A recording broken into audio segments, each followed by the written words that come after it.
तो उस गीत को सुना दो, उसके बाद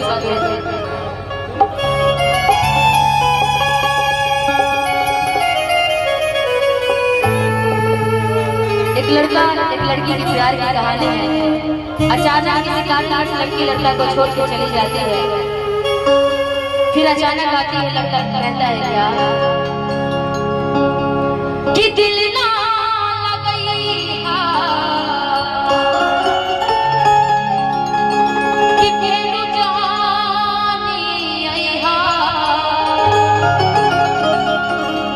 दया बुझा जा जा जा भूला जइहा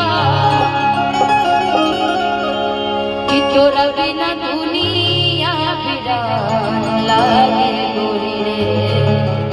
कि तोरा बिना दुनिया बिरान लागे गोरी रे,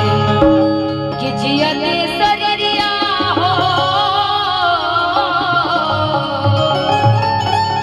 जियते शरीरिया